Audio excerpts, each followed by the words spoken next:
गुरुग्राम में आज सुबह 5 बजे के बाद झमाझम बरसात हुई। इस बरसात से लोगों को भीषण गर्मी से राहत तो मिली है, लेकिन ये मुसीबत एक बार फिर से बननी शुरू हो गई है। जिस तरह अधिकारियों ने गुरुग्राम के दावा किया था कि इस बार गुरुग्राम में जलभराव नहीं होगा, लेकिन मॉनसून की शुरुआती बारिश में ही गुरुग्राम ऐसा जलमग्न हो गया है कि गुरुग्राम की सड़कें थम गई हैं, दरिया बन गई है और सड़कों पर आवाजाही बाधित हो गई है। आपको इस खबर में हम दिखाएंगे गुरुग्राम के अलग अलग इलाकों की तस्वीरें कि कैसे बारिश के बाद गुरुग्राम की सड़कें नदियों में तब्दील हो गई है। नमस्कार, मैं हूं सुनील यादव और आप देख रहे हैं गुरुग्राम न्यूज। कुछ महीने पहले हम लोगों ने कुछ खबरें देखी कि दुबई में बारिश के बाद भारी जलभराव हो गया। वहां की सड़कें, वहां के अंडरपास सब कुछ पानी में लबालब हो गया। हमारा गुरुग्राम भी दुबई से कम नहीं है, क्योंकि गुरुग्राम में भी बारिश के बाद कुछ ऐसे ही हालात हो जाते हैं जैसे कुछ महीने पहले हमने दुबई में देखे हैं। शुक्रवार सुबह 5 बजे के बाद गुरुग्राम में झमाझम बरसात हो रही है और कई इलाकों में तो बादल इतने ज्यादा बरसे हैं कि सड़कें नदियां बन गई है। अब एक एक करके मैं तस्वीरें आप लोगों को दिखाना शुरू करता हूं। सबसे पहले तस्वीर मैं आप लोगों को दिखाता हूं पोश एरिया की। ये तस्वीर है सोना रोड के पास गोल्फ कोर्स एक्सटेंशन रोड की, जहां पर सड़क पर अब पानी इस तरह बह रहा है मानो कोई नदी यहां पर निकल आई हो। और वैसे बहुत कम लोगों को पता होगा कि जो ये गोल्फ कोर्स एक्सटेंशन रोड है, ये दरअसल नेचुरल ड्रेन के ऊपर बना है। जो नदी नुमा आप अभी तस्वीर देख रहे हैं, दरअसल यहाँ पर किसी समय प्राकृतिक रूप में इसी प्रकार की नदी बहा करती थी, जो घाटा की पहाड़ियों से निकलकर और फिर नजफगढ़ ड्रेन में जाकर मिलती थी, जो कि इसी रास्ते से होकर चलती थी। लेकिन विकास की वजह से हमारे गुरुग्राम में उस नेचुरल ड्रेन को खत्म कर दिया गया और यहाँ पर आलीशान बिल्डिंगें बना दी गई और इस तरह सड़कें बना दी गई। इसीलिए जब बरसात होती है तो कुछ इसी तरह के हालात हो जाते हैं गोल्फ कोर्स एक्सटेंशन रोड के। और बारिश की वजह से यहाँ पर सड़क के बीच में एक पेड़ गिर गया। उस पेड़ की वजह से गाड़ियां पीछे रुक गई और पानी इतना ज्यादा हो गया कि कुछ गाड़ियां तो यहीं पर खराब भी हो गई।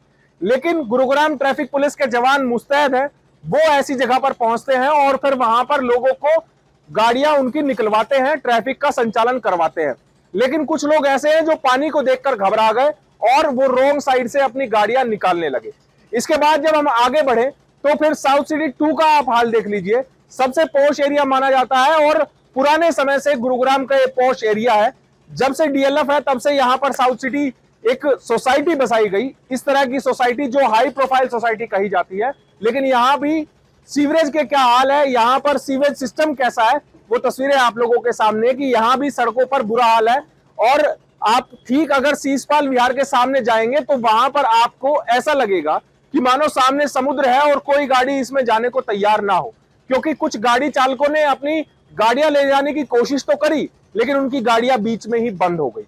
कुछ ऑटो हैं जो इसी में बंद हो गए और पानी इतना लबालब हो गया, इतना काला पानी यहाँ पर नजर आ रहा है कि मानो सीवेज के ढक्कन खुल गए हो और सीवेज का गंदा पानी इस बरसात के पानी में मिलकर यहाँ लोगों की मुसीबतें बढ़ा रहा हो। यहाँ के हालात तो ऐसे हो चुके हैं कि ये सड़क एक तरह से पूरी बंद हो गई है, इस पर आवाजाही नहीं हो पा रही है और इस सड़क का इस्तेमाल करने वाले जो लोग हैं वो सुबह से परेशान हो रहे हैं, क्योंकि वो इस लगभग 200 मीटर के स्ट्रेच को कैसे पार करे कि उन्हें एक तरफ से दूसरी तरफ ले जाया जाए। शायद यहाँ पर नाव चल जाए तो इन लोगों की मुसीबत कुछ हल हो जाए, क्योंकि यहाँ पर ना बस जा पा रही है और ना ही गाड़ी जा पा रही है। इसके बाद आप लोगों को सेक्टर 47 का मैं हाल दिखा देता हूं, जो कि मेफील्ड गार्डन के सामने की तस्वीरें हैं और यहाँ भी दोनों तरफ की सड़कों पर पानी लबालब भरा हुआ है। इसी तरह के हालात गुरुग्राम के कई इलाकों में है। दरअसल वजीराबाद जो तहसील एरिया है, उस एरिया में आज बहुत ज्यादा बरसात हुई है।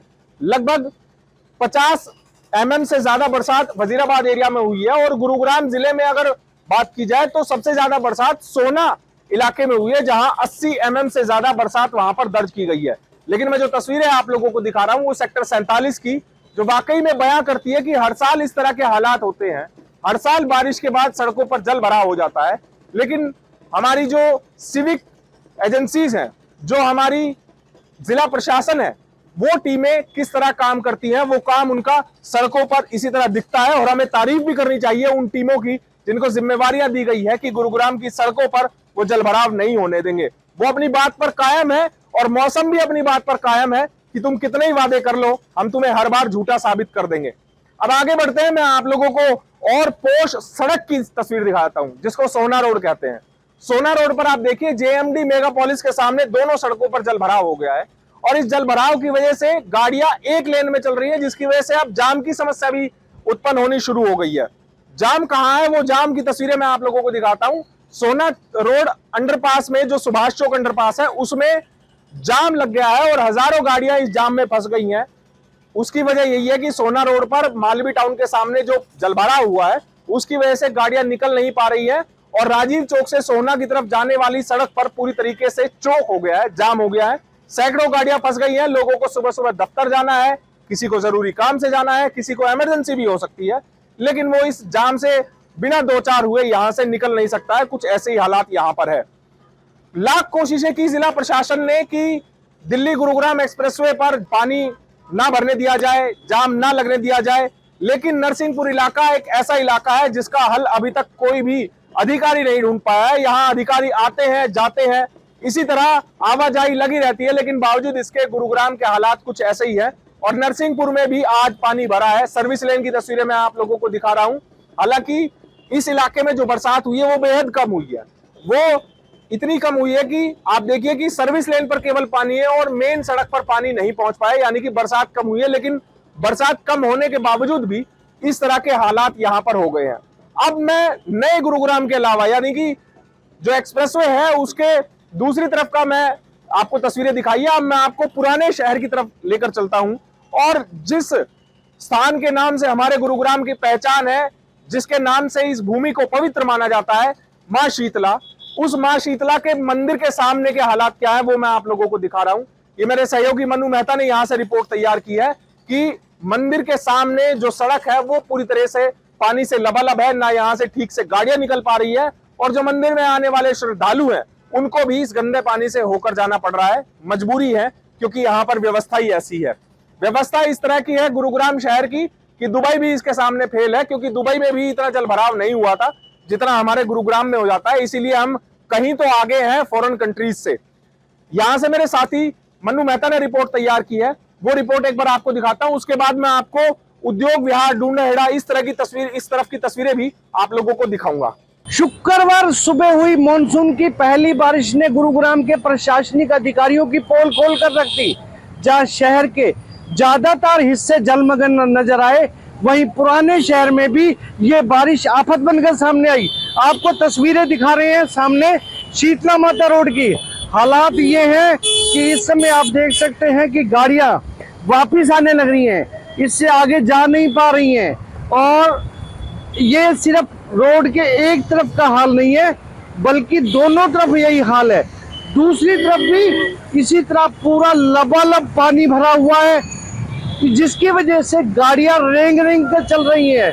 हालात ये है कि लगभग 1 से 1.5 किलोमीटर का ये इतना लंबा जाम लगा हुआ है कि इसे तय करने में लगभग 1 घंटे का समय लग रहा है।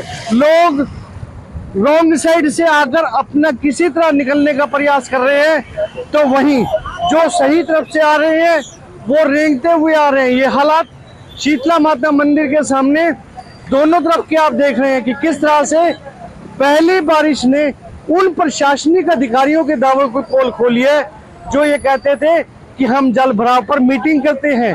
एमसीजी के अधिकारी हो या जीएमडीए के अधिकारी, सभी के दावे आज पूरी तरह से तार नजर आ रहे हैं। और ये हालात है कि शहर के जो पुराने हिस्से हैं, लो लाइन एरिया हैं, वो भी जलमग्न होने के बाद अब लोगों के लिए मुसीबत बने हुए हैं। छोटी ही नहीं, बड़ी गाड़ियां भी इस समय इनमें फंसती हुई चली जा रही हैं। लोगों के लिए ड्यूटी जाना सुबह सुबह एक महा जाम का काम बनता जा रहा है और लोग आज उन दिनों को कोस रहे हैं कि आखिर गुरुग्राम प्रशासन कब फिर से सुध लेगा। क्या सिर्फ मीटिंग और दावों पर ही चलता रहेगा या कभी इनका कोई सही तरीके से इनका कोई निदान होगा, कभी उन्हें इनसे निजात भी मिल पाएगी। मेरे सहयोगी मोनू के साथ मैं मनु मेहता, गुरुग्राम न्यूज। शीतला माता मंदिर के सामने की तस्वीरें तो आप लोगों ने देख ली। अब मैं तस्वीरें जो आप लोगों को दिखा रहा हूं, ये तस्वीरें हैं उद्योग विहार की। उद्योग विहार ढूंढहेड़ा इलाका की ये तस्वीरें हैं जहां पर हर साल जलभराव होता है। और ये वो पॉइंट्स हैं जिनको चिन्हित कर लिया जिला प्रशासन ने, चाहे वो जीएमडीए की टीम हो, चाहे वो नगर निगम की टीम हो। इन्होंने ये तय कर लिया था कि गुरुग्राम में जहां जहां वाटर लॉगिंग सबसे ज्यादा होती है, इस बार उनको वहीं पर ध्यान देना है। लेकिन ये कैसा ध्यान दिया जा रहा है? अगर मॉनसून की पहली बारिश में इस तरह का ध्यान दिया जा रहा है तो अंदाजा लगाइए कि अभी तो पूरा मॉनसून पड़ा है। अभी तो इसको हम प्री मॉनसून की बारिश मान सकते हैं। अभी तो मॉनसून स्टार्ट होने की तारीख भी नजदीक नहीं आई है। जब वो तारीख आएगी तो उसके बाद गुरुग्राम के क्या हालात होंगे आप खुद अंदाजा लगा सकते हैं। और हमारे अधिकारी जो लगातार दावा करते हैं कि उन्होंने जल भराव वाले पॉइंट्स निर्धारित कर लिए हैं, वहां पर व्यवस्थाएं कर दी गई है, वो सारी व्यवस्थाएं धरी की धरी रह गई हैं। वो पंप सेट वो सब धरे रह गए हैं। जो व्यवस्थाएं होनी चाहिए वो व्यवस्था आप लोगों को सामने नजर नहीं आएंगी। इसी वजह से गुरुग्राम के हर इलाके में इसी तरह के हालात है। हालांकि गुरुग्राम जो तहसील है उस दायरे में लगभग 30 मिलीमीटर बारिश हुई है सुबह तक। लेकिन अब देखना होगा जब आने वाले समय में मानसून पूरी तरीके से दस्तक दे चुकी होगी गुरुग्राम में, तो उस समय गुरुग्राम के हालात कितने बदतर होते हैं, या फिर जिला प्रशासन के अधिकारी इन हालातों को सुधारने के लिए कोई कड़े कदम भी उठाते हैं। इस खबर के बारे में आप हमें अपनी राय कमेंट करके जरूर दीजिएगा। साथ ही साथ आप इस खबर को जरूर शेयर कीजिएगा ताकि सभी लोगों तक सही जानकारी सही समय पर पहुंच पाए। नमस्कार।